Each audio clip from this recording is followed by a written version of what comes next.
La conocían como Leda Mencía Valcárcel, pero casi nadie sabía que, cuando estaba nerviosa, mordía el vértice inferior izquierdo de su cuaderno hasta dejarlo brillante de saliva y sal, que al llegar a casa colgaba el abrigo siempre del tercer gancho, porque los otros dos pertenecían en su cabeza a su madre y a un padre que pasaba meses enteros en el mar, que su primer recuerdo feliz no era una fiesta infantil, sino el olor a humedad templada de una ermita en Muros donde, con 6 años, rozó un azulejo roto y prometió arreglarlo cuando fuese mayor. Leda tenía 29, una deuda estudiantil que no menguaba y una rutina obstinada. Los domingos por la tarde visitaba a su madre, ya con demencia precoz, le describía el mar de ese día y luego, al volver al cuarto alquilado, extendía sobre la mesa su cuaderno manchado de sal, como un mapa de batallas pequeñas. Leía, subrayaba, dibujaba los perfiles de las capillas húmedas de la Costa da Morte y se dormía con la ventana entreabierta para que el aire salino resecase el papel, convencida de que el mundo se sostiene en gestos minúsculos. Quien la había visto trabajar sobre un mosaico sabía que su paciencia tenía la densidad de una marea.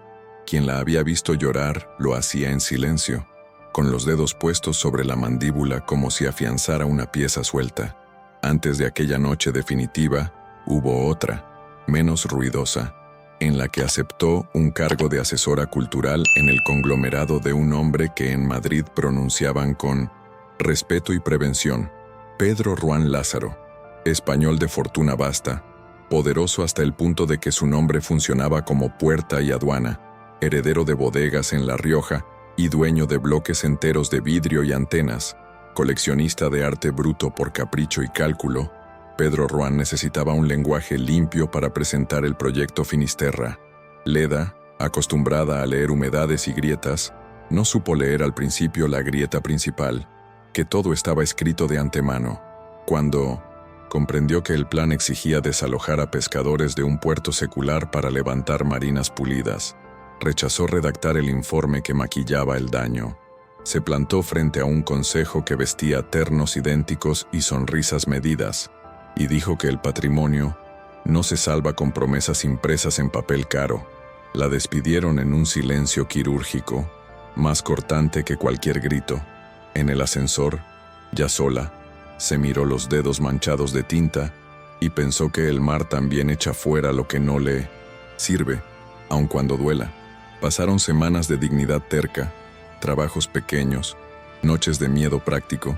Alcanzaría para la renta, para la medicación de su madre, para devolver al banco aunque fuese un puñado de euros, hasta que apareció Oberón Salvatierra, asturiano de discurso pulido y ambición envuelta en palabras como tejido social y urbanismo reparador.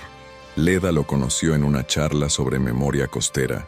Él parecía escuchar con los ojos, asentía con timing perfecto, citaba cooperativas y faros restaurados, y ofreció, sin fanfarrias, una beca y un lugar en un equipo que, decía, no vendía costa por metros, sino por historias. Ella aceptó la colaboración temporal como quien acepta un vaso de agua después de una carrera, con cautela y gratitud. No buscaba un salvador ni un romance, eso lo sabía cualquiera que la hubiese visto cerrar la puerta por dentro y apoyar la espalda contra la madera. Buscaba continuidad moral. En su cuaderno, junto a un perfil de azulejo azul, ultramar, escribió una frase que no era consigna sino brújula: proteger lo que tiene alma. No sabía aún que la frase iba a pesar como hierro el día en que el brillo de una gala le pusiera delante a un pasado mal cerrado. La gala de apertura del Festival de San Sebastián no olía a mar, aunque estuviera a 2 calles del puerto. Olía a laca, a linóleo caliente y a un tipo de ansiedad que hace hablar demasiado a los desconocidos. Leda llegó con un vestido de color hierro lluvia, así lo llamaría, después recordando el tono de las barandillas cuando el salitre muerde el metal, y el mismo cuaderno discreto en el bolso, porque los hábitos son los anclajes de los que no tienen islas privadas. Oberón le ofreció el brazo con cortesía exhibible y la presentó en pasillos donde las cámaras construían pequeñas ficciones instantáneas. Fue allí, mientras una fotógrafa pedía una sonrisa más, cuando Leda lo vio. Pedro Ruán más alto de lo que recordaba, con la postura ensayada de quien ha aprendido a ocupar el aire, rodeado de colaboradores cuya risa se apagaba en cuanto él desviaba la mirada. El cruce fue una corriente fría, culpa, celos, orgullo herido, y algo que en él siempre había sido más fuerte que sus discursos, el miedo a la intimidad. Para Pedro Ruán, el afecto era una vulnerabilidad que en su casa se confundía con debilidad. Había aprendido a comprar tiempo, fidelidad y silencio, y nunca a mirarse a través de los ojos de quien no espera nada a cambio. Desde la distancia, el narrador la vio medir su respiración, como cuando se prepara un mosaico delicado. Inspirar, fijar, colocar. Leda no necesitaba venganza, necesitaba verdad, y la verdad esa noche empezó en un detalle que picó como sal en piel abierta. Un asesor de Oberón, con la cordialidad opaca de los que llevan 2 teléfonos, dejó ver un documento en una carpeta compartida. Era un borrador de fusión, presentado semanas antes a una fundación pantalla, con cláusulas que parecían solidarias pero reservaban para un tercero, sociedad radicada lejos del Cantábrico y de cualquier memoria, los activos de ciertas concesiones portuarias. Leda, que sabía leer lo que se oculta debajo del barniz, reconoció la grieta. No era un plan para desbaratar a Pedro Ruán por ética, sino para quedárselo con un traje nuevo. Ese hallazgo no la empujó hacia Pedro por nostalgia, la empujó hacia sí misma, hacia su promesa escrita en tinta corrida. Lo que haría a continuación, lo haría porque, si no lo hacía, los azulejos rotos de su infancia volverían a romperse en su cabeza cada noche. Y ella había prometido, a los 6 años, arreglarlos. Antes de continuarmos, una pequeña pausa importante. Si esta historia ya te está moviendo algo por dentro, cuéntame en los comentarios qué emoción te despertó la última escena. ¿Indignación? ¿Esperanza? ¿Rabia contenida? ¿Ganas de ver justicia? Tu mirada enriquece la conversación y ayuda a que más personas encuentren este espacio. Suscríbete ahora y activa las notificaciones para no perder los próximos capítulos y otros relatos que transforman. Así te aseguras de recibir cada estreno en el momento. Quédate hasta el final, porque lo que Leda está a punto de hacer cambiará el rumbo de todos. Y quizá te sorprenda más de lo que imaginas. Compartir tu opinión sostiene este canal y nos impulsa a crear historias aún más profundas. Leda no fue impulsiva. Su forma de actuar tenía la cadencia de quien limpia una pieza con algodón y paciencia, capa por capa. Se excusó con naturalidad, caminó hacia el baño como cualquiera que precisa agua, y allí, en el silencio de azulejos fríos, abrió el bolso y anotó en su cuaderno 3 números que había alcanzado a leer en la esquina del documento. Referencia de carpeta, fecha de carga y una sigla que no pertenecía a ninguna ONG local. Se enjuagó las manos con agua demasiado caliente, dejó que el vapor le secase la piel y recordó a su madre diciendo, en un día claro, mira primero la sombra. Volvió al pasillo con el pulso parejo y observó desde la distancia a los asesores de Oberón, el de la corbata estrecha, que disimulaba un auricular, la mujer del moño tenso, que coordinaba saludos como si fueran coreografías, un tercero que no levantaba la vista del móvil, excepto cuando recibía un mensaje de un número sin nombre. Leda, que había aprendido a reconocer el orden de las cosas antes de tocarlo, entendió que esa noche no era un festejo, era un escenario donde alguien movía piezas ajenas para quedarse con el tablero. Pedro Ruán la miraba como si el aire se hubiese vuelto agua y necesitara recordar cómo se nada. A distancia, su figura mantenía la elegancia entrenada, pero su pensamiento era torpe como un animal grande. Podía comprar un escenario, pero no esa calma sobria con la que Leda había recibido su despido. Podía ordenar auditorías, pero no compensar la sensación precisa que ella dejaba al entrar a un archivo, la de que allí había vida, no papel. En el recuerdo, le pesó la reunión donde la dejó, ir sin una palabra digna, creyendo que la disciplina se sostiene sin preguntas. Ahora la veía caminar con Oberón y le dolía algo antiguo, celos mezclados con una forma de orgullo lastimado que le revelaba su miedo esencial, que sin control, nada permanecería. La siguió por un corredor lateral, ese que usan los camareros con bandejas enormes, y la encontró cerca de una puerta de servicio, donde el ruido de los ventiladores y el olor a fritura volvían las cosas un poco más verdaderas. Ella lo vio llegar y no retrocedió. Lo sostuvo con la mirada que usa quien coloca la pieza exacta en el sitio exacto, sin temblar. No hubo discurso, ni escenas. Leda le expuso lo que había visto con una claridad que desarma. Un borrador de fusión con cláusulas opacas, una fundación pantalla, un tercero blindado en jurisdicción remota y un calendario diseñado para que, cuando se bajase la marea del ruido mediático, los activos más sensibles cambiasen de manos sin que nadie gritase. No pidió perdón, ni indulgencia. Tampoco le ofreció su regreso. Le dijo con hechos que necesitaba verificar la ruta completa de esos documentos y su cadena de autorizaciones, que si resultaba cierto, él tendría una oportunidad, no de salvar su orgullo, sino de salvar gente, y que ella no firmaría nada. Pedro escuchó con la espalda rígida y las manos dentro de los bolsillos, gesto aprendido para no mostrar vulnerabilidad. Sus reflejos le exigían mando, cerrar filas, negar, neutralizar, pero algo en la precisión de Leda, el modo en que citaba números de carpeta y horas de su vida, lo obligó a cambiar de marcha. Dentro de su cabeza, los mecanismos del control encontraron una grieta por donde respirar. Marcó a su director de cumplimiento y pidió acceso inmediato a los repositorios legales. No sonó heroico, sonó práctico. En una sala discreta del hotel, esas que sirven lo mismo para ruedas de prensa que para negociaciones de madrugada, proyectaron la estructura societaria y los logs de actividad. Leda, de 1900 pie, iba siguiendo los ramales con el bolígrafo apoyado contra la barbilla.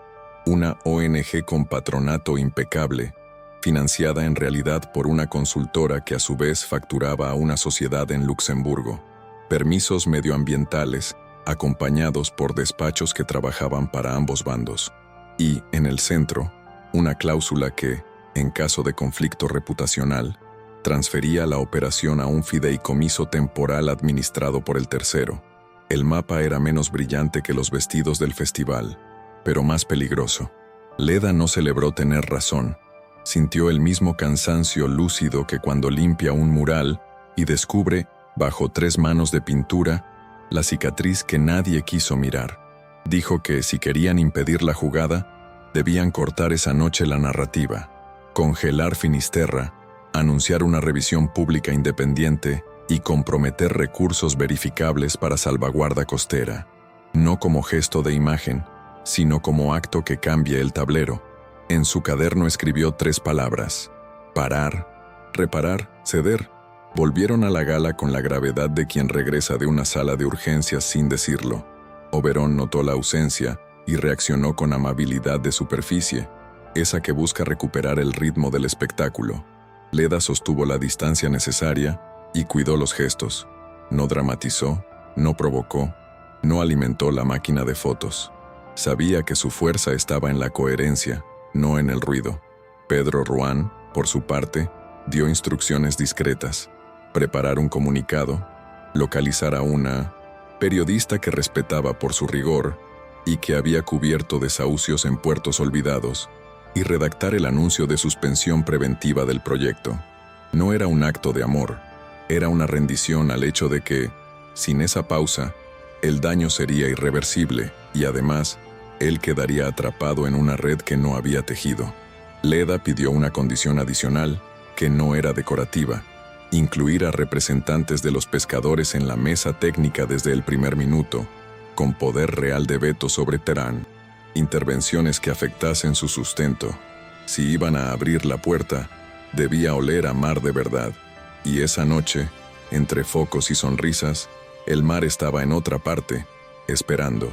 El comunicado salió antes de la medianoche, con un lenguaje sobrio que a algunos les pareció cálculo y a otros grieta real: suspensión preventiva de Finisterra, auditoría independiente, mesa técnica con representación vecinal, publicación de contratos no confidenciales. La periodista a la que Pedro Ruán llamó, una mujer, acostumbrada a escuchar más allá del titular, Pidió pruebas antes de aceptar difundirlo. Él, por primera vez en mucho tiempo, entregó más de lo que convenía a su imagen. Correos internos, órdenes de trabajo, registros de acceso. Leda revisó cada archivo con una tenacidad que parecía tranquila, pero era urgencia contenida. Sabía que, en menos de 24 horas, el relato se fijaría como cemento. Si sonaba a truco, todo volvería al cauce de siempre. Si sonaba a acto con consecuencias, habría una ventana breve para cambiar algo. En el recibidor del hotel, Oberón apareció con una sonrisa calibrada y un tono cordial que ya no le pesaba igual. ¿Todo bien?, preguntó. Leda respondió con la neutralidad de quien aprendió a no entregar munición. Se detuvo algo que iba mal. Él ofreció acompañarla de regreso, pero ella eligió caminar sola hasta el muelle, con el teléfono apagado y el cuaderno entre las manos, como si necesitara que el aire del Cantábrico le limpiase la cabeza. Pedro Ruán no siguió a Leda al muelle, pero mandó al chofer estacionar a 2 calles, y se quedó en el asiento trasero mirando cómo la ciudad cambiaba de piel al bajar el ruido de la gala. No era vigilancia, era el intento torpe de entender a alguien sin comprar su tiempo. En su oreja, la voz del director de cumplimiento enumeraba medidas: congelar carteras asociadas, notificar a socios, blindar evidencias. Pedro respondió con monosílabos, y en cada silencio invocó recuerdos que no le gustaban. La reunión en 1200, la que despidió a Leda sin mirarla, el gesto de su madre años atrás, al susurrarle que el dinero no arregla todo, la primera vez que supo que un puerto podía convertirse en maqueta de lujo si los papeles se firmaban sin que el mar opinase. El auto olía a cuero nuevo y a café tibio. Fuera, el aire traía restos de pescado, algas y ese frío que instala reservas. Pedro se dijo que no bastaba con parar, habría que reparar, pero reparar no era donar cheques ni plantar placas con su nombre, era entregar control, y eso le dolía como una fractura que no supo reconocer a tiempo. Cerró los ojos, apuntaló la espalda contra el asiento y aceptó algo sencillo, que necesitaba aprender en voz baja. Leda caminó hasta el borde de un espigón y apoyó los codos en la baranda húmeda, sin temer al frío que atravesaba el vestido. Por primera vez en semanas, dejó que el cansancio se instalara sin luchar. Recordó a su madre tal como estaba ese domingo, con los ojos perdidos en un punto entre la ventana y una pared sin cuadros, y la voz apenas un hilo que decía: «La marea sube, hija», como si todo en la vida fuera eso, subidas y bajadas que uno debe respetar para no romperse. Tomó el cuaderno y escribió con letra apretada: «Si paran de verdad, si publican contratos, si sientan a los pescadores, entonces no habremos salvado un borde, habremos salvado un modo de mirar». No nombró a Pedro ahí. Nombrar a una persona a veces confunde el mapa. Lo pensó como estructura, como hombre que podía regular sus impulsos sin volverse de piedra. Y también pensó en Oberón, en su carisma contado, en su ética como traje planchado que, bajo una luz distinta, revelaba costuras torcidas. No quiso sentirse cínica, eligió describirse rigurosa. Cuando regresó al hotel, la noche ya había virado al silencio de los rodajes desmontados, y la alfombra acumulaba purpurina como si la fiesta siempre dejara una miga que nadie recoge. A la mañana siguiente, mientras los portales abrían con versiones encontradas, gesto, responsable, maniobra defensiva, batalla de titanes, Leda recibió un mensaje de la periodista: «Necesito a los pescadores hoy». Ella respondió con rapidez práctica. Tenía 2 contactos en Muros, y uno en un puerto cercano, gente que no se dejaba fotografiar con facilidad pero hablaba cuando olía respeto.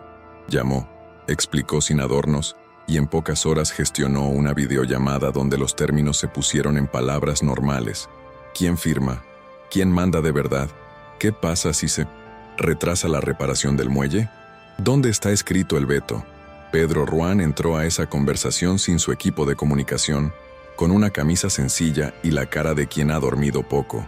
No prometió milagros, prometió papel y plazos. Dijo, «No lo sé», cuando no sabía. Escuchó cuando le contaron cómo el último invierno rompió las boyas y nadie vino. Leda observó la escena con la atención de quien mira un andamio.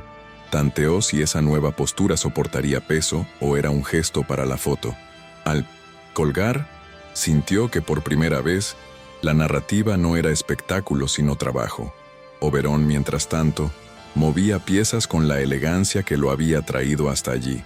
Citó a Leda a un café luminoso, de esos con plantas colgantes y panes perfectos, y le habló como quien todavía cree ocupar el lugar del aliado. Dijo que lamentaba la confusión, que alguien en su equipo se había excedido, que él nunca avalaría una fusión que dañase el tejido del litoral. Le ofreció corregir el rumbo juntos, presentar una propuesta nueva sin Pedro Ruán, y hasta puso sobre la mesa una dirección de correo con nombre en clave para evitar interferencias. Leda lo escuchó con educación y, cuando él buscó su mano como para subrayar una confianza antigua, retiró los dedos y pidió documentos. Versionado completo, contratos, beneficiarios reales. Oberón sonrió con la boca, no con los ojos. Dijo que necesitaba unos días. Ella entendió que se acababa el tiempo de la ambigüedad. No lo humilló ni lo denunció. Allí, solo se levantó, dejó el café pagado y escribió en su cuaderno: si una puerta cruje antes de abrir, es que alguien empuja desde dentro. Luego llamó a Pedro y a la periodista y pidió algo difícil: una comparecencia pública donde ambos, empresa y comunidad, dieran la cara al mismo tiempo, sin alfombras ni galas, en un puerto real. Sabía que, si se sostenía ese gesto, la historia podía torcer su cauce, y si no, al menos quedaría claro quién huía cuando soplaba el viento. La comparecencia se fijó para el atardecer, en un muelle que conocía más de remiendos que de inauguraciones, tablones con astillas viejas, sogas húmedas, olor a gasoil y a pescado que no necesita permiso para existir. Leda coordinó lo básico con un pragmatismo que cauteriza. Un equipo de sonido prestado por el centro cívico, 2 mesas plegables, copias impresas del comunicado en lenguaje simple, un micrófono de repuesto por si el primero fallaba, y una lista de preguntas guía para que nadie se perdiera en jerga. La periodista montó una transmisión austera, sin rótulos estridentes. Quería que la escena se entendiera en vivo, no como un tráiler. Pedro Ruán avisó que llegaría con un abogado y un técnico. Nada de cordones de seguridad. Pidió solo una silla y un vaso de agua.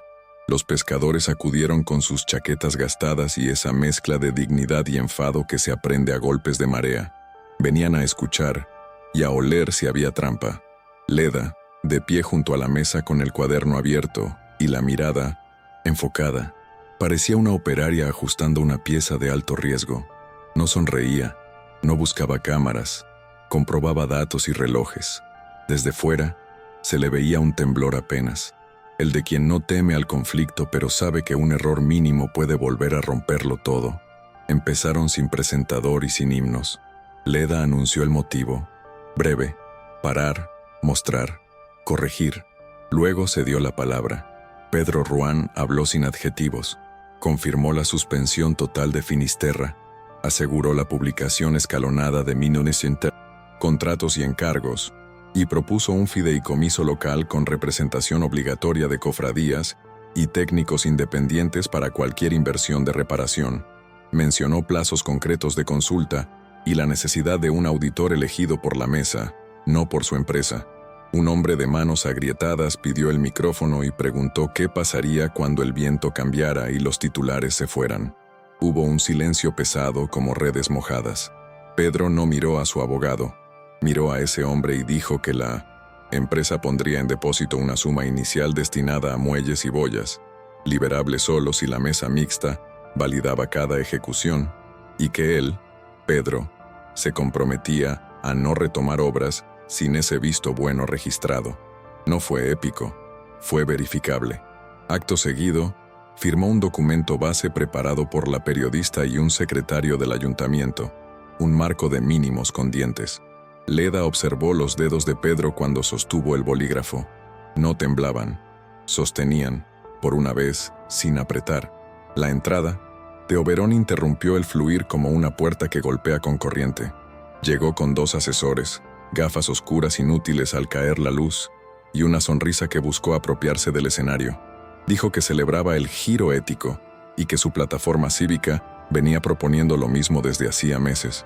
La periodista le pidió detalles. Leda, con voz tranquila, preguntó por la Fundación Pantalla y el borrador de fusión. Oberón sonrió más, como quien domina el terreno, pero expuso demasiado al decir que la transferencia al tercero era una garantía, antes de que nadie mencionara la palabra tercero. Hubo un murmullo desordenado. Los pescadores, que no suelen perder tiempo en salvedades, olieron la grieta. Leda pidió el versionado completo de los documentos y los beneficiarios reales. Oberón prometió enviarlos en el día. La periodista le recordó que ya los había solicitado por correo sin respuesta. El viento levantó un papel y por un momento solo se oyó el crujir de una lona. No hubo abucheos, pero sí un espacio vacío alrededor de Oberón, como cuando en el muelle alguien se aleja un paso para no mancharse. Él cerró la carpeta, dijo que no era el momento de tecnicismos y se retiró sin mirar a nadie a los ojos. La cámara siguió a Leda, no a su espalda.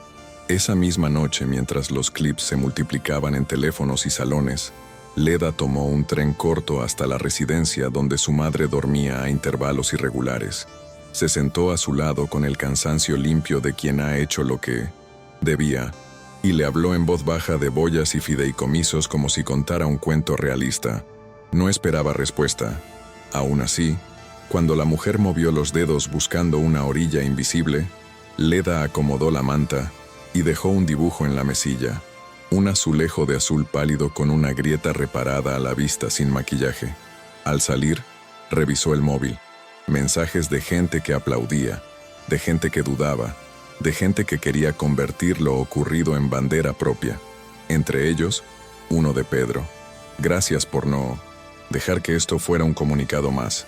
Mañana a primera hora, mesa técnica. Ella respondió con condiciones, no con afecto.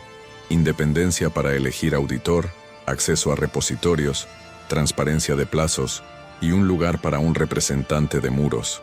No había reconciliación posible con un pasado recién corregido. Había una tarea. Cerró el teléfono, apoyó la cabeza en la ventana del tren y se permitió llorar exactamente lo necesario para no confundirse. En Madrid, el consejo de Pedro Roán se reunió de urgencia con rostros tensos y dedos que a falta de certezas apretaban estilográficas. Hubo quien llamó concesión peligrosa a lo firmado en el muelle. Hubo quien habló de precedente.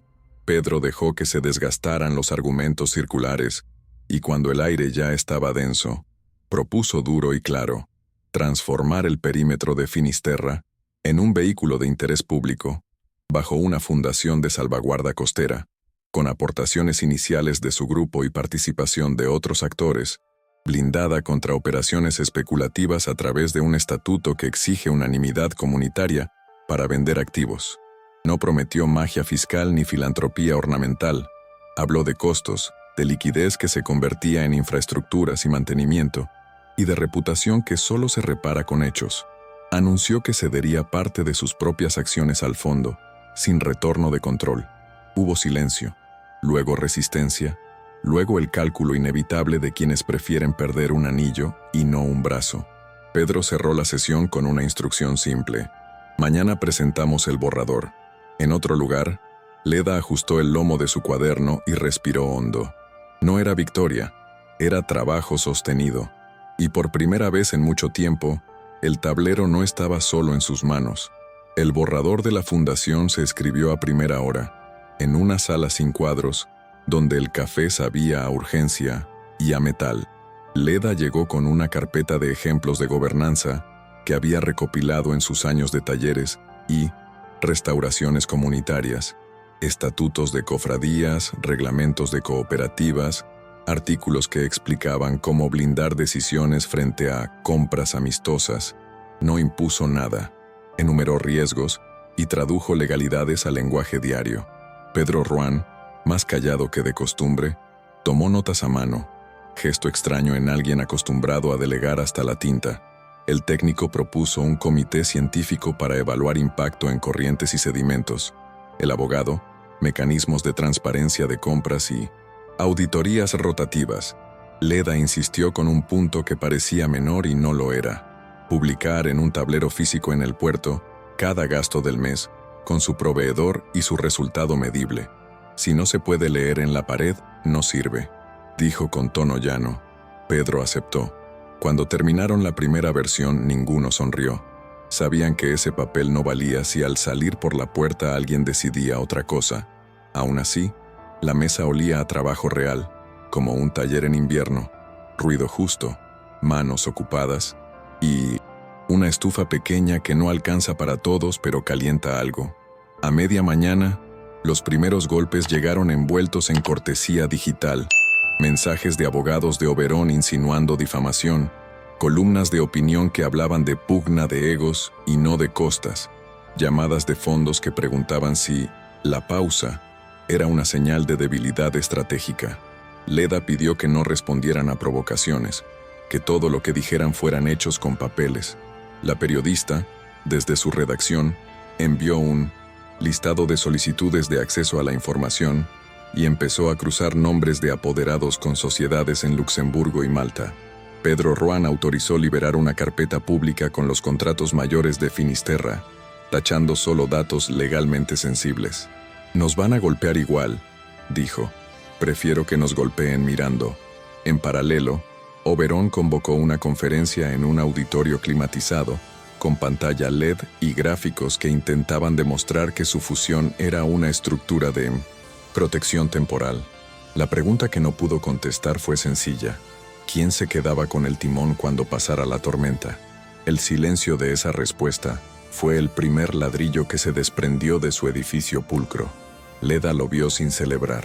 No era una contienda para ver quién caía más bonito. Era para que no cayera el muelle. Por la tarde, viajaron a Muros para una reunión pequeña que acabaría pesando más que cualquier nota de prensa.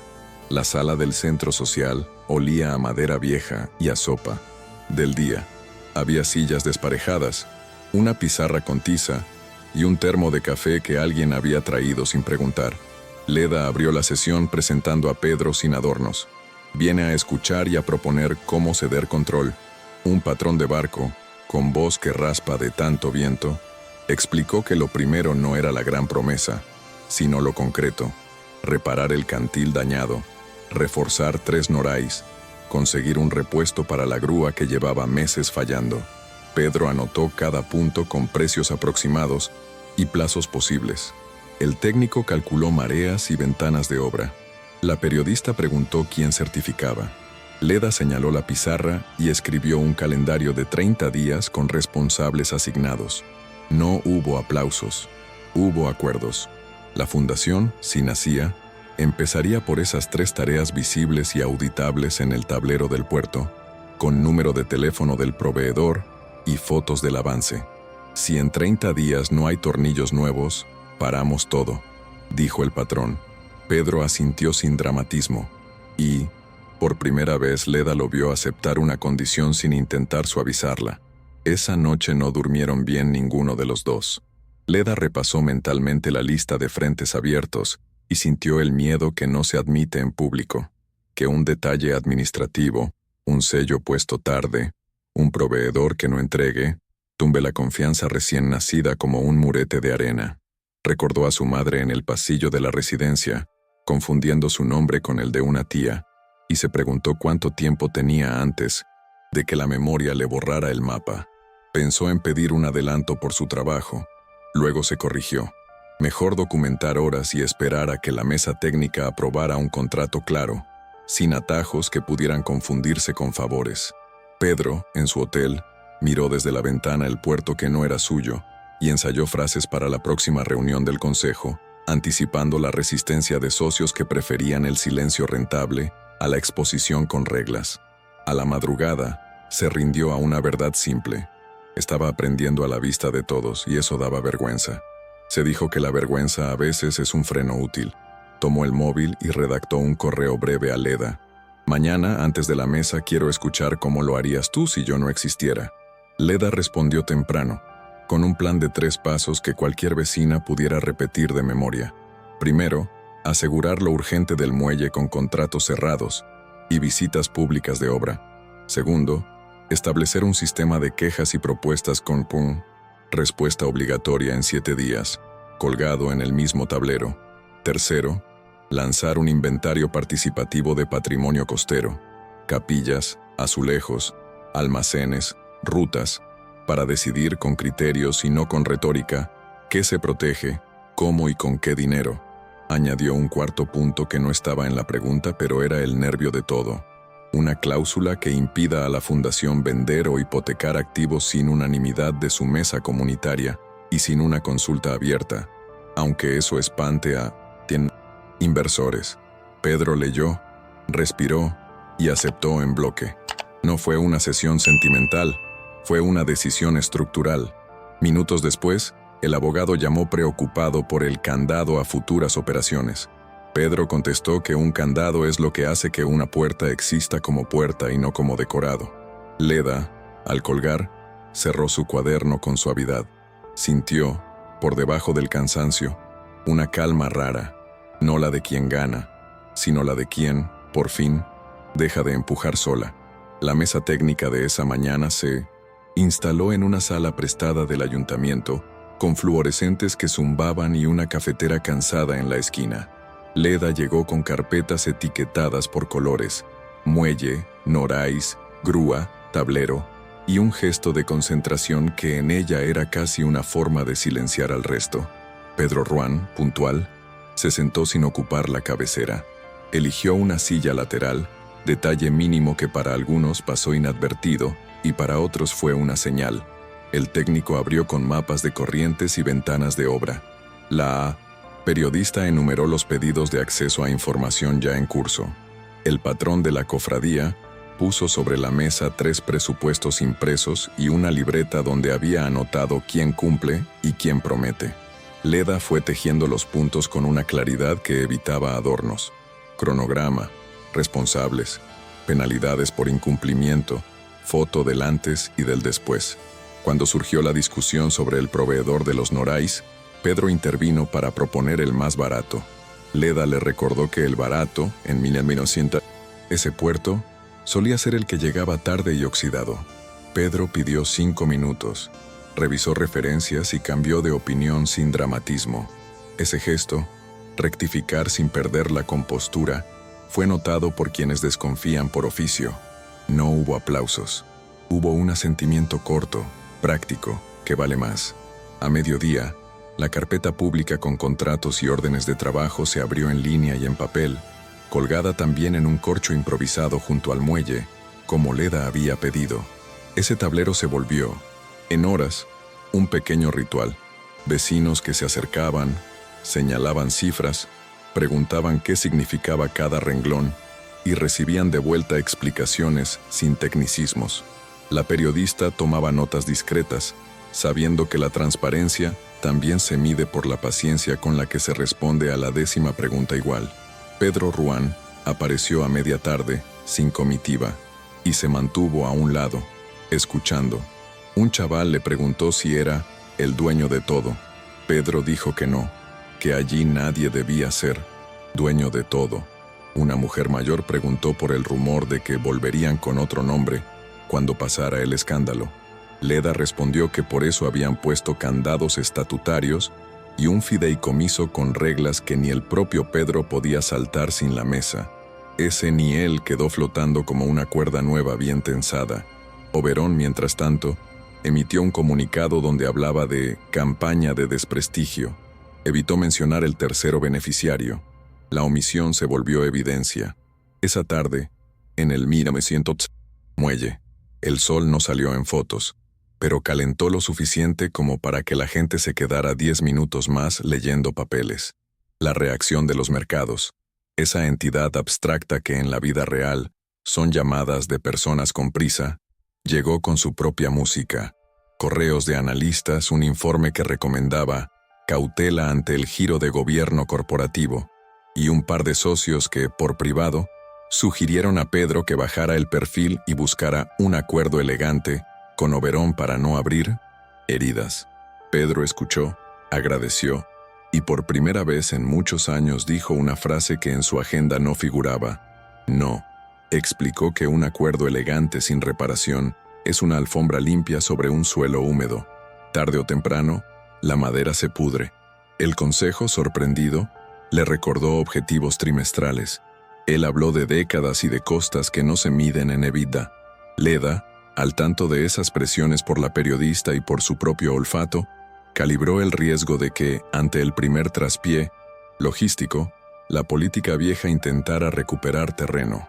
Por eso apuró la verificación de los contratos de la grúa y consiguió que el proveedor aceptara un cronograma con hitos fotografiables cada 2 días, visibles en el tablero. Si la duda vive de huecos, llenemos los huecos, escribió en su cuaderno.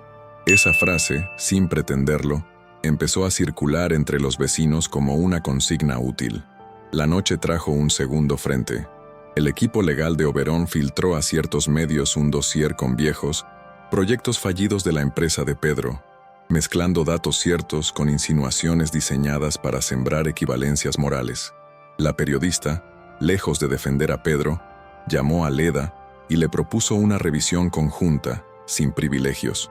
Si había errores o daños reales, había que nombrarlos y reparar. Si había tergiversación, había que mostrarla con documentos. Leda aceptó, convencida de que la coherencia no se negocia por conveniencia.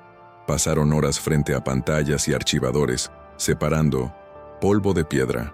Encontraron un par de licencias apresuradas de hace años, sin impacto mayor, y un cierre de obra que había dejado una rampa menos accesible de lo prometido.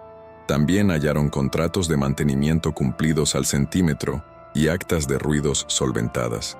El informe resultante no fue un lavado ni una hoguera, fue un espejo.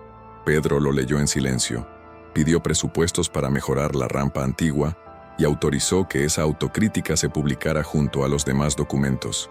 No sonó a golpe maestro, sonó a adultez.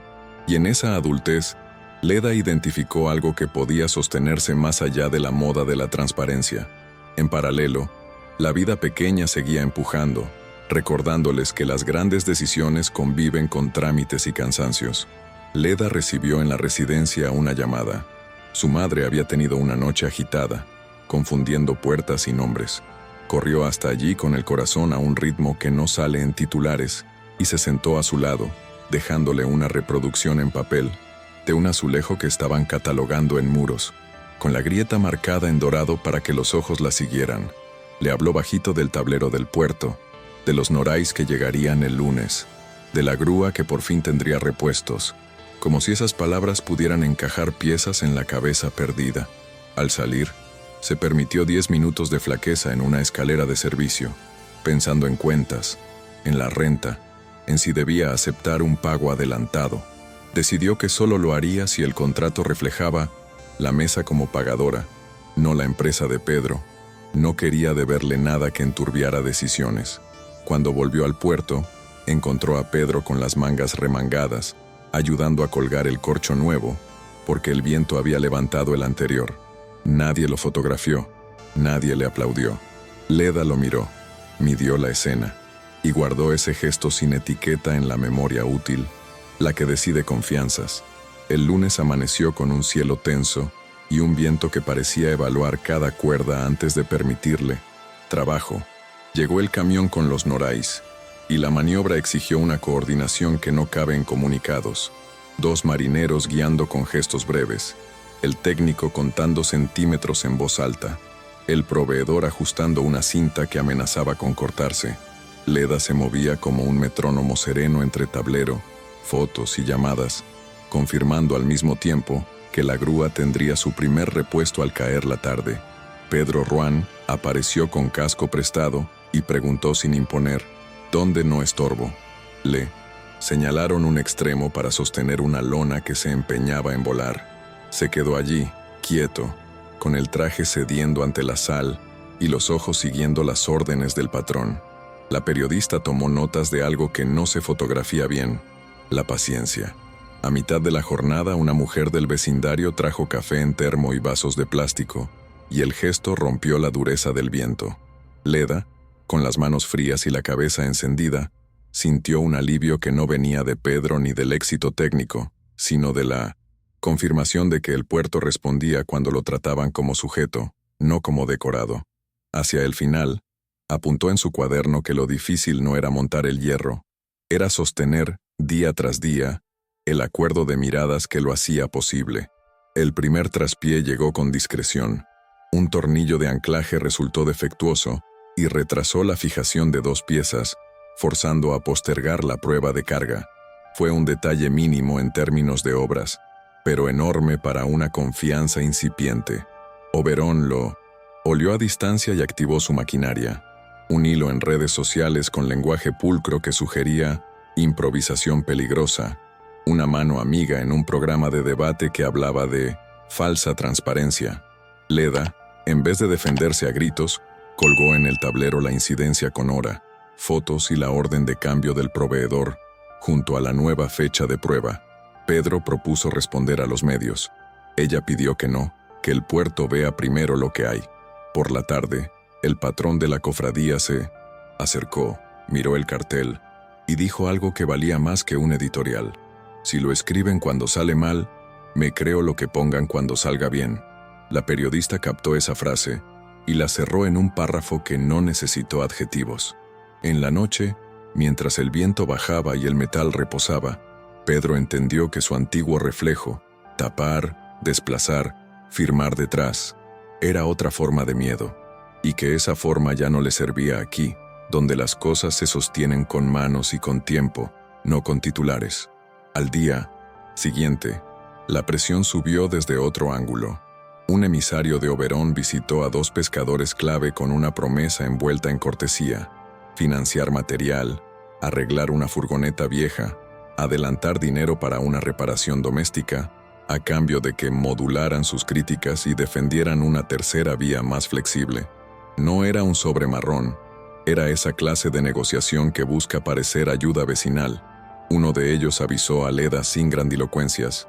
El otro, cansado de que le hicieran elegir, entre orgullo y pragmatismo, pidió hablarlo delante de todos. Leda propuso una reunión abierta en el mismo muelle, con micrófono y lista de intervenciones. Pedro dudó un segundo. Temía el descontrol, pero aceptó, y esa tarde se juntaron 40 personas entre curiosos y afectados. El pescador explicó la oferta sin nombres. La periodista preguntó si aceptarla afectaría a la mesa. Leda respondió que la ayuda verdadera no pide silencio a cambio. Hubo murmullos. Una mujer recordó otra vez en que un favor se volvió obligación, y un joven sugirió crear un fondo pequeño de emergencias dentro de la fundación, con reglas claras y aportes trazables, para que nadie tuviera que elegir entre arreglar su casa y decir lo que piensa. Pedro lo aprobó en el acto, comprometiendo una suma inicial y, lo más importante, un reglamento de acceso público. El emisario se retiró sin despedirse. Entretanto, el equipo legal de Pedro preparó una demanda contra la consultora que nutría a la Fundación Pantalla de 1900 Oberón, pero Leda advirtió un riesgo. Si convertían todo en pleito judicial, el trabajo del muelle quedaría secuestrado por plazos y cautelares, y el relato público volvería a ser una pelea de millonarios, no de mareas y tornillos. Pedro escuchó, pesó y propuso una ruta doble: acción legal limitada, por daños concretos y práctica engañosa, y, en paralelo, un ofrecimiento público de mediación técnica para cualquier actor que quisiera sumar sin trampas, incluso ex-socios, con una condición no negociable: transparencia total de beneficiarios reales. La periodista le señaló que eso lo exponía a acusaciones de usar el puerto para lavar reputación. Pedro aceptó el costo. Lo que lava aquí son las mareas. Lo demás es trabajo.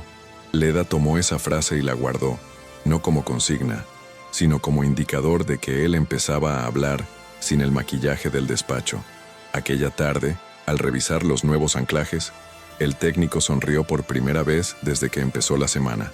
La prueba de carga superó lo previsto y el tablero se llenó de cifras que, extrañamente, parecían lenguaje emocional: pesos, milímetros, pares de apriete que daban tranquilidad. El avance técnico trajo consigo algo más difícil de administrar: la cercanía humana. No era romance en flores, era roce de hombros en jornadas largas, preguntas que cruzaban la línea entre lo profesional y lo íntimo sin invadir. Una palabra de Pedro sobre la madre de Leda que salió sin consejo ni solución, solo como presencia. Una observación de Leda sobre la forma en que él preguntaba cuando no entendía, más lenta, menos afilada. En los pasillos del ayuntamiento, alguien los fotografió hablando de pie, y el recorte circuló con el pie de foto previsible. Reconciliación. Leda lo ignoró. Pedro sintió el viejo impulso de aclarar, de controlar el relato, y lo dejó pasar.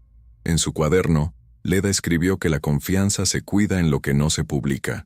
Esa noche, antes de cerrar los ojos, pensó en el día exacto en que prometió arreglar azulejos rotos y en cómo, sin querer, había terminado intentando reparar también un modo de ejercer poder. No le gustaba pensarlo así.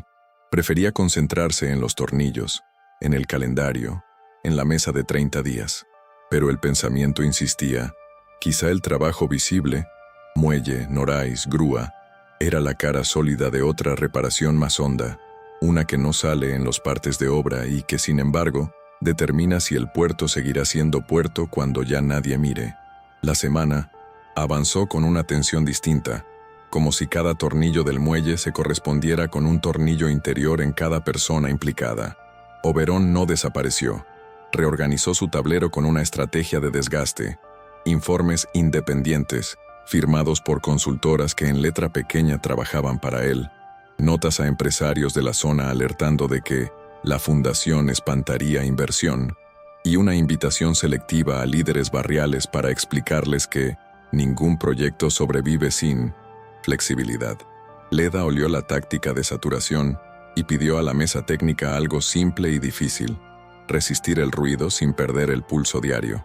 Propuso un parte de obra vespertino, siempre a la misma hora, con 3 datos: avance, incidencia, siguiente paso. Quien quisiera discutir, que lo hiciera sobre esos números, no sobre rumores. Pedro Ruán, que antes habría combatido fuego con más fuego, aceptó la rutina como disciplina y se obligó a no llamar cada 2 horas para preguntar ¿cómo vamos?, porque entendió que la ansiedad del patrón puede hundir un barco aunque esté bien equipado. La periodista sugirió además un repositorio abierto de preguntas frecuentes para que el vecindario no dependiera de voceros volubles. A la tercera jornada de partes, el ruido empezaba a sonar ajeno, como un televisor en una habitación al lado. En ese clima, la auditoría independiente, la que no respondía ni a Pedro ni a Oberón, elegida por la mesa, comenzó su trabajo sin espectacularidad. Técnicos con botas y cuadernos midieron cotas, revisaron permisos archivados en cajas que olían a polvo antiguo y preguntaron a pescadores por corrientes que ningún plano dibuja bien. Leda los acompañó a distancia respetuosa, tomando notas de observadora que sabe cuándo intervenir. Aclaraba una sigla, recordaba una grieta vieja, señalaba la esquina de una capilla, donde la humedad marcaba un patrón que podía repetirse si en el muelle se sellaba mal. Pedro se mantuvo en segundo plano, aprendiendo a no estar en todas las fotos. Hubo un momento en que el hábito casi lo traiciona. Al descubrir un error menor en una ficha de inventario, su instinto fue llamar al responsable y apretarlo. Se contuvo, lo anotó y lo llevó a la mesa, donde la corrección se resolvió delante de todos, sin gritos. Leda lo miró de reojo y reconoció el esfuerzo invisible de no ejercer el poder como presión, sino como soporte. Esa contención, menos fotogénica que un discurso, era la clase de cambio que determina si las cosas duran, cuando ya no hay cámaras ni urgencias. A mitad de la semana, la meteorología avisó de un temporal breve pero intenso. El puerto se preparó con la práctica de quien ya ha visto demasiadas veces cómo la noche abulta las olas. Leda propuso pausar 2 maniobras y asegurarlo colocado. El técnico estuvo de acuerdo. Pedro, que quería cumplir el cronograma, tragó su prisa y apoyó la decisión. El viento llegó con el filo acostumbrado, levantando lonas, golpeando puertas metálicas y devolviendo a todos el recuerdo de que las estructuras humanas son, al final, invitadas en la casa del mar. La grúa recién arreglada pasó su primera prueba auténtica sosteniendo una pieza que amenazaba con soltarse. 3 hombres la guiaron bajo lluvia diagonal. Leda sujetó las copias plastificadas del plan de emergencia como si fueran un talismán prosaico. Pedro sostuvo una cuerda, no por heroísmo, sino porque alguien se la puso en la mano y no había razón para soltarla. Cuando la ráfaga más brava amainó, comprobaron daños, mínimos, gracias al tiempo perdido que ganaron a cambio de tranquilidad. En el parte vespertino, Leda escribió una línea que no buscaba likes. Se pausó a tiempo. Mañana retomamos. Fue, paradójicamente, el parte más compartido. El temporal dejó otra ola menos visible. Llamadas de socios de Pedro que, inquietos por la exposición y por el candado estatutario, empezaron a hablar de salidas ordenadas. Antes, esa música lo habría llevado a negociar en privado, ofreciendo contrapesos dentro de un laberinto de acciones que solo él entendía. Ahora, decidió algo que le costó el estómago. Convocó a los socios en una videollamada con la mesa técnica presente como oyente, para explicar que quien no quisiera quedarse en un proyecto con reglas de comunidad, podía vender su participación a precio justo, que él mismo cubriría el porcentaje necesario para mantener la fundación con músculo, y que no habría puerta trasera. Hubo reproches, amenazas veladas, consejos de no exagerar la pedagogía. Leda, en silencio, tomó nota de la textura de ese momento, la molestia genuina de quien pierde privilegio, el miedo calculado a que otros copien el ejemplo, la mezcla rara de respeto y incomprensión que caía sobre Pedro desde su propio círculo. Cuando la llamada terminó, él no buscó aprobación. Caminó hasta el muelle, miró el tablero, corrigió un renglón mal alineado y se fue sin decir nada. Leda entendió que la carga de sostener un cambio no es romántica. Pesa de noche, cuando todos ya se fueron. Con la resaca del temporal aplacándose, surgió el episodio que tensaría más que cualquier comunicado. Una inspección autonómica sorpresa, solicitada, según se supo luego, por un despacho que había trabajado para Oberón. No era ilegal, era una jugada fría. Los inspectores llegaron con chalecos y carpetas, listos para encontrar la falta que justifica una sanción ejemplar. Leda, lejos de ponerse a la defensiva, abrió cada carpeta, mostró capturas de los partes diarios, las órdenes de cambio por el tornillo defectuoso, los contratos del proveedor nuevo, las fotos de avance y el plan de obra ajustado por el temporal. Pedro se mantuvo a un costado, disponible para preguntas, sin adelantar respuestas. La periodista registró la escena con precisión. No había épica, había método. Tras 2 horas de revisión meticulosa, los inspectores apuntaron un par de recomendaciones y ninguna infracción sustantiva. Uno de ellos, al despedirse, murmuró que así deberían trabajar todos. No fue un triunfo en mayúsculas, pero en el muelle se respiró como si se hubiera cerrado un círculo. Leda sintió ese alivio contenido que conoce quien restaura un mural y ve que, tras la limpieza, los colores no se deshacen, siguen ahí, más nítidos, esperando la capa de protección que vendrá después.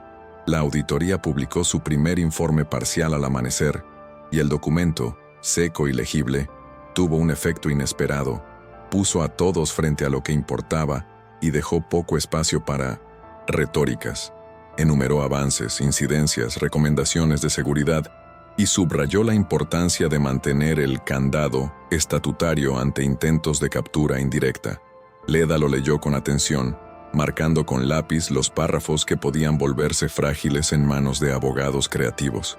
Pedro Ruán, por su parte, sintió ese vértigo raro de ver su apellido en un papel que no había redactado su equipo, y aún así respirar mejor.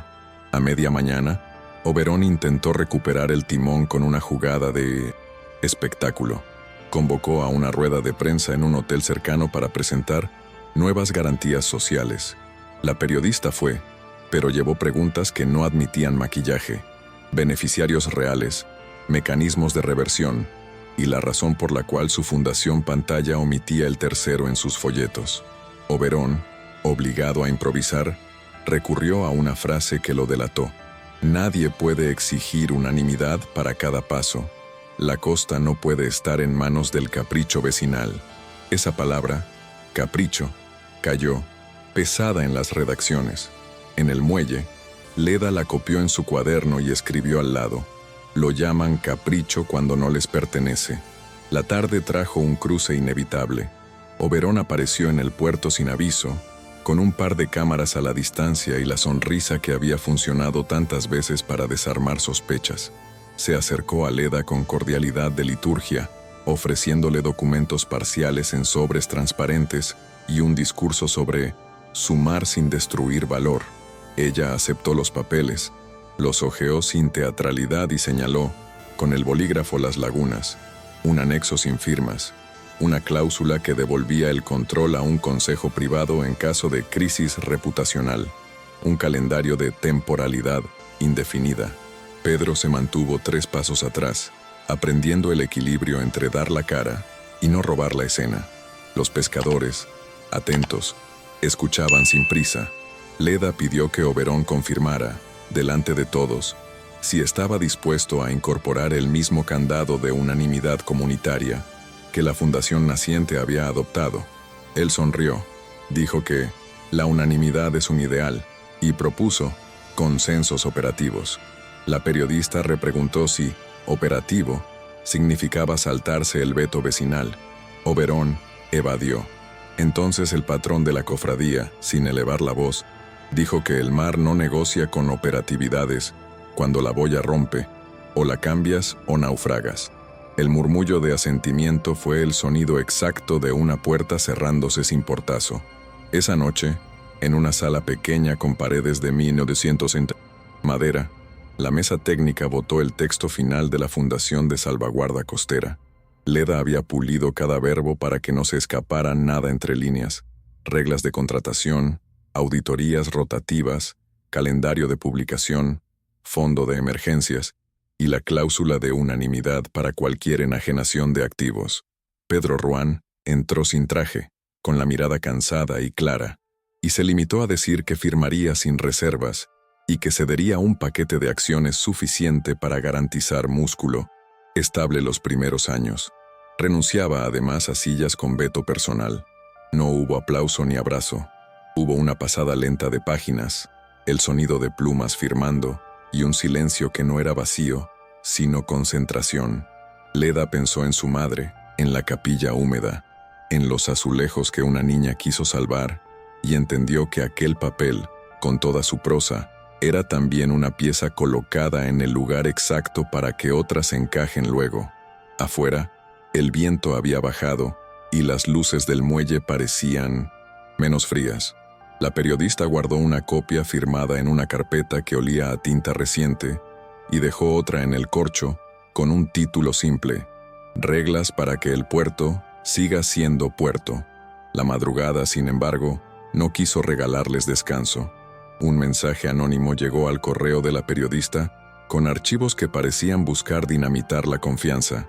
Capturas de una reunión vieja donde Pedro, años atrás, autorizaba una partida de contingencia reputacional para gestionar conversación digital en otro proyecto. Leda leyó con la mandíbula tensa. No era un crimen, pero sí una práctica que, puesta en contexto, podía ensuciar lo que estaban construyendo. Pedro no se escondió.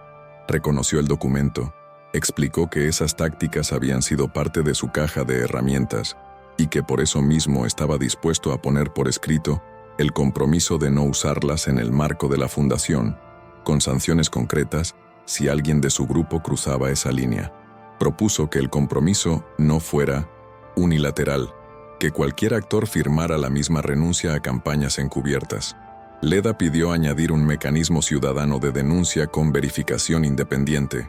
La periodista, con la frialdad que da el oficio, obedeció a la lógica. Lo publicaron todo, el archivo viejo y la enmienda nueva. La reacción fue menos ruidosa de lo esperado, tal vez porque el puerto ya había decidido evaluar hechos, no intenciones decoradas. Con el sol asomando detrás de nubes bajas, llegó el momento que nadie había planificado y que, sin embargo, terminaría pesando como un sello. Se presentó en el muelle la madre de un joven buzo fallecido años atrás, en una obra mal señalizada de una filial de Pedro, con una carpeta de recortes y la foto plastificada del chico. No vino a gritar, vino a preguntar qué significaba reparar cuando lo que falta no vuelve.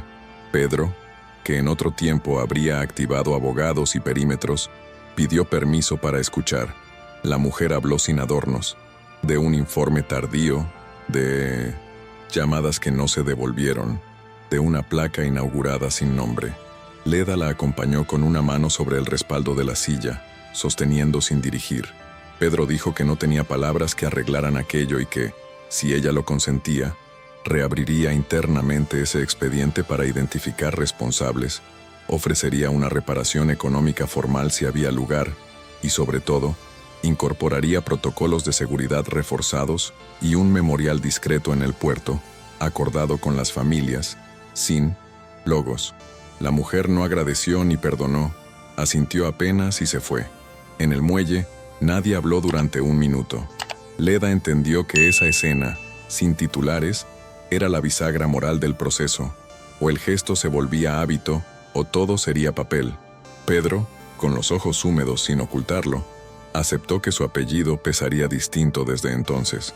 La mañana siguiente a la visita de la madre del buzo, el puerto amaneció con un silencio distinto, menos por ausencia de ruido que por la concentración de una promesa recién formulada. Leda llegó antes que nadie, abrió el tablero, enderezó un papel torcido y añadió una hoja nueva titulada Seguridad y Memoria, protocolos de obra revisados, líneas de denuncia y el compromiso de levantar un pequeño memorial sin logos, con nombres, fechas y una baliza de luz tenue que se encendería al anochecer.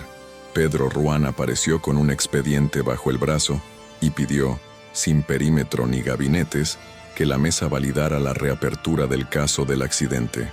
Auditor, externo, cronograma, potenciales sanciones internas si correspondía. No hubo teatralidad, hubo lápiz sobre papel. Leda observó que el gesto no se quedara en gesto y exigió que la información se colgara también en la pared del puerto, a la vista de quienes no leen boletines oficiales. Pedro aceptó, y en un detalle que ninguno buscó subrayar, fue él mismo quien clavó el folio con 2 chinchetas, cuidando que quedara recto. No era penitencia performativa, era un hombre empeñado en que sus actos hablaran con el vocabulario que allí se respetaba: trabajo, verificación, memoria.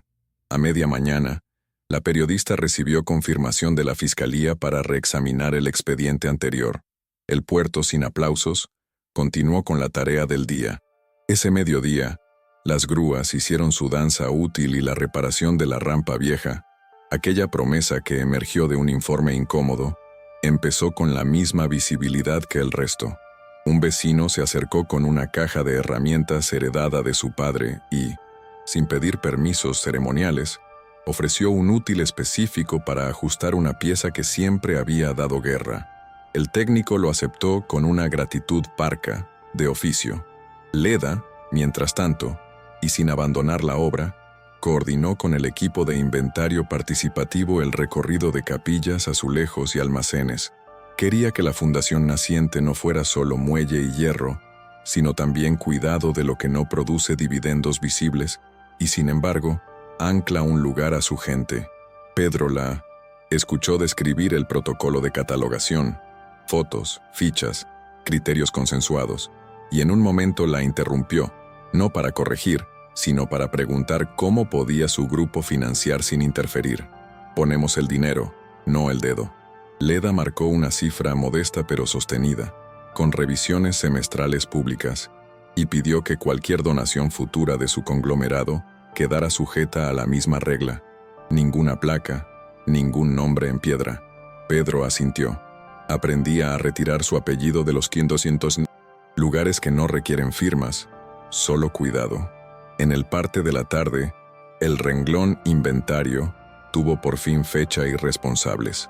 Por la noche, cuando el puerto bajó el pulso y el memorial improvisado recibió su primera vela encendida por manos sin cámaras, llegó el último movimiento de Oberón, un informe vistoso, empacado en infografías, que intentaba demostrar que el candado de unanimidad condenaría al litoral a la parálisis. La periodista, fiel a su método, lo subió a la web con una nota editorial que invitaba a leerlo entero y contrastarlo con el estatuto real.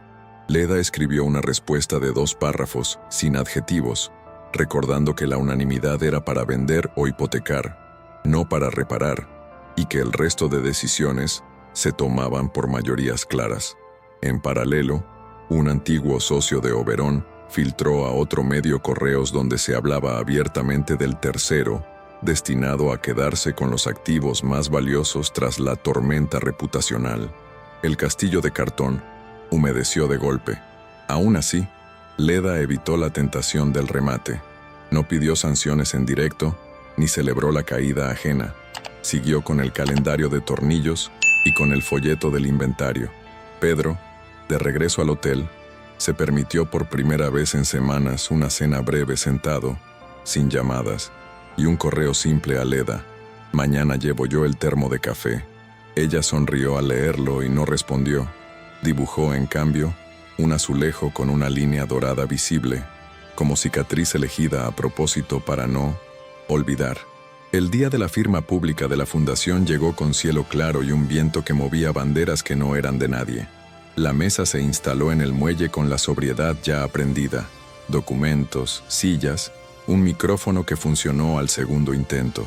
Firmaron pescadores, técnicos, representantes vecinales, un miembro de la auditoría y finalmente Pedro Ruán, que cedió el paquete de acciones prometido y dejó, escrito sin asteriscos, que ninguna decisión estratégica podría revertir el candado, sin consulta abierta y unanimidad comunitaria. En la periferia, cámaras discretas recogían la escena. En el centro, la gente miraba papeles y fechas. Leda tomó la palabra apenas un minuto para recordar que las reglas son paredes solo si se sostienen con hábitos, que el tablero del puerto seguiría colgando aunque no hubiera drama, con gastos pequeños y avances mínimos, que la rampa debía estar lista en una semana, y los norais, auditados por el patrón, en 2. No hubo promesas de final feliz, hubo promesas de seguimiento. Al terminar, una niña se acercó a Leda con un dibujo de una ermita y un mar con olas ordenadas. «Es para tu pared», dijo. Leda sintió que ese papel barato valía más que cualquier anuncio.